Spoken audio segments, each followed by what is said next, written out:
Hoje, no quadro Direitos do Consumidor, a gente recebe o defensor público estadual, Gabriel Furtado. Bom dia. Bom dia, tudo bem? O senhor também, que exerce atualmente o cargo de subdefensor geral do Estado. Isso, atualmente eu estou nesse cargo. E a Defensoria tem um núcleo de defesa do consumidor? Tem, o Núcleo de Defesa do Consumidor, ele fica aqui próximo, no São Francisco, bem ao lado da lotérica, e ele é especializado em atendimento de causas de consumidor. Inauguramos também o Núcleo do Itaquibacanga, que também está atendendo causas do consumidor para aquela área. Que boa notícia, então nós vamos mostrar no próximo quadro Direitos do Consumidor. A gente pode fazer um ao vivo de lá mostrando? Pode, sim. Quantos defensores estão lá? No Itaquibacanga colocamos inicialmente um, porque é um núcleo regionalizado para aquela população, né? Mas no Núcleo do Consumidor aqui no São Francisco são 5. Ah, muito bom. Então, a próxima quinta-feira já fica um convite para o defensor público participar ao vivo, mostrando esse novo núcleo. Exatamente. Nessa área Itaquibacanga, que é uma área muito grande, por sinal. E foi o primeiro núcleo ecológico sustentável do Brasil. Então, será muito bom mostrar ele. Sem dúvida, é uma expansão. Como a população pode participar também? Quem pode ter acesso? Ao núcleo de Itaquibacanga, ele foi pensado para que aquela população que mora na área Itaquibacanga, né, que compõe 60 bairros, são quase 300 mil pessoas, para os senhores terem uma ideia, é praticamente do tamanho de Imperatriz. Para que eles não precisem se deslocar para a sede da Defensoria ou para o São Francisco. Então a gente foca naquela população, estamos fazendo um estudo de que tipos de demanda podem ser tratadas lá para que haja uma otimização, mas atualmente a gente está atendendo de portas abertas. Inclusive na inauguração já teve atendimento. Certo. Vamos então responder algumas perguntas que chegaram aqui pelo e-mail bomdiatv@mirante.com.br. Raimundo João do Filipinho quer saber: o banco pode cobrar alguma taxa do consumidor pela emissão de boletos bancários? Veja, para o consumidor não. O banco pode cobrar a taxa de emissão de boleto para quem contratou esse serviço do banco, que no caso é o vendedor que optou ou por cobrar via boleto, ou por cartão, ou em dinheiro. Mas para o consumidor, qualquer taxa tem que ser negociada previamente e ele tem que aceitar. Outra pergunta aqui é da Cristina Souza, ela que mora na Coab. O consumidor tem direito ao serviço gratuito de fornecimento de cartão com a função débito?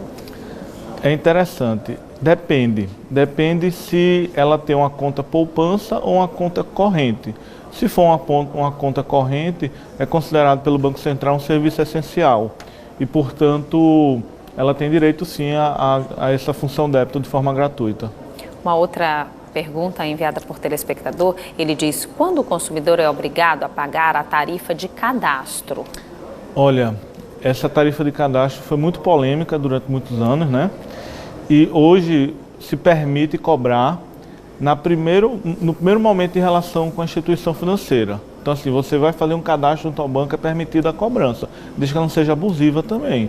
Mas não é permitido assim, a cobrança de uma taxa de renovação de cadastro ou de várias taxas de cadastro sucessivo. Isso continua sendo abusivo. E também, doutor Gabriel, sempre deixando bem claro para o consumidor o que é, o valor, né? Sim. Aquele velho ditado que tem que sempre ter muita informação nessa área de relação de consumo. Claro, o direito à informação, ele é um princípio básico do Código de Defesa do Consumidor. Ele, independente da tarifa ser ou não abusiva, tem que haver informação. A tarifa pode ser até legal, mas se não houver informação, se torna abusiva.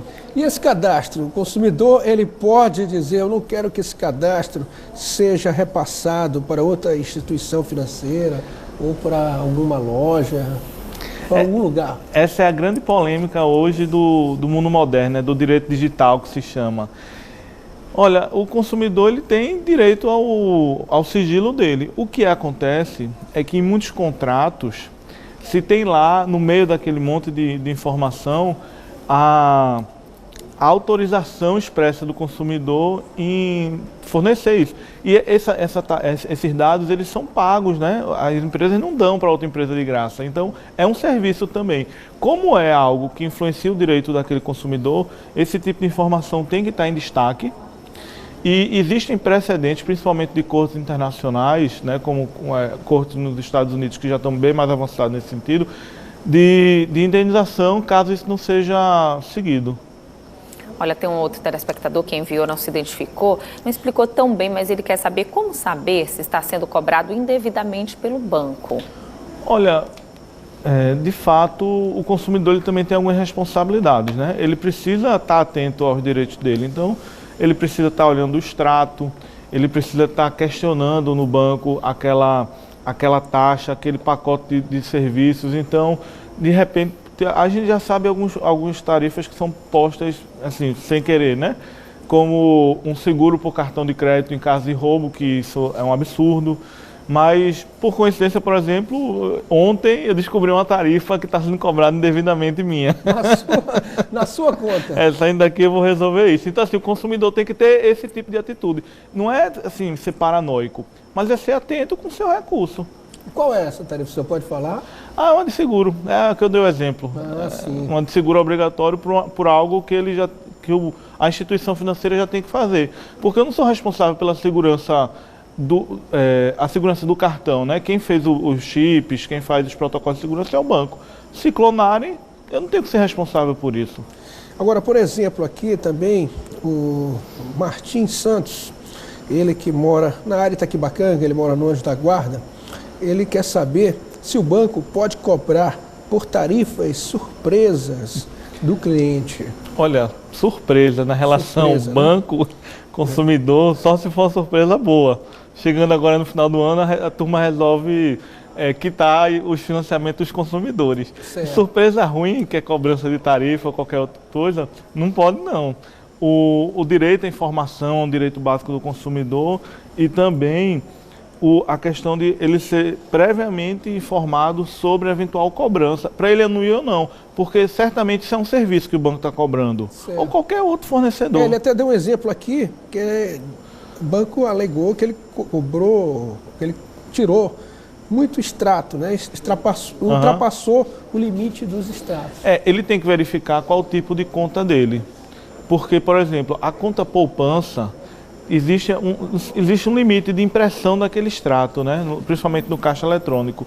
Pode ser isso. Agora, novamente, no ato da contratação, as taxas e tarifas têm que estar todas bem declinadas, senão é abusivo. Doutor Gabriel, para que as pessoas possam entender, quem fiscaliza essa atuação dos bancos e também como reclamar, como denunciar? Tá.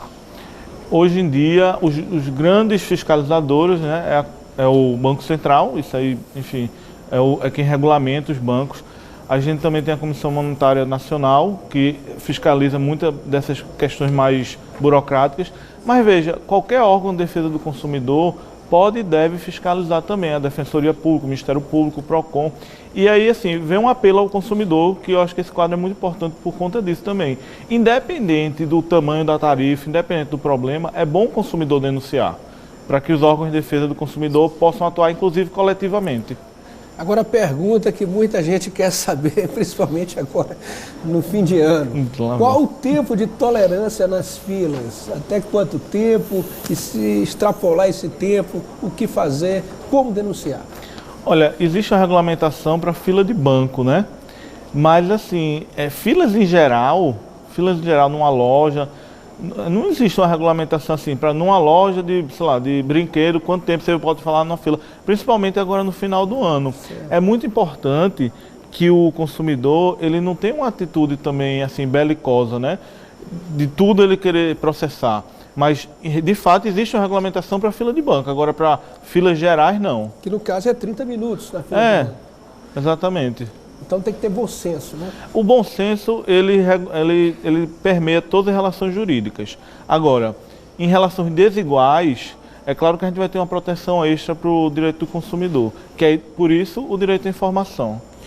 E só tem então a agradecer ao Dr. Gabriel Furtado, e ele trouxe aqui uma novidade, né? Que é o novo Núcleo de Defesa do Consumidor, que agora é na área Itaquibacanga. Isso, perfeito. Fala então os dois endereços para a gente, um na área Itaquibacanga e o outro?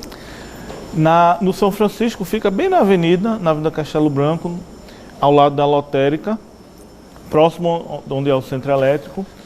E no Itaquibacanga, ele fica ali na avenida principal também, às margens da avenida principal. Foi um local que foi escolhido pela população para ser de fácil acesso. logo após a UFMA, fica do lado direito. E só tem então a agradecer ao senhor pelos esclarecimentos. Muito Eu obrigado. que agradeço o espaço.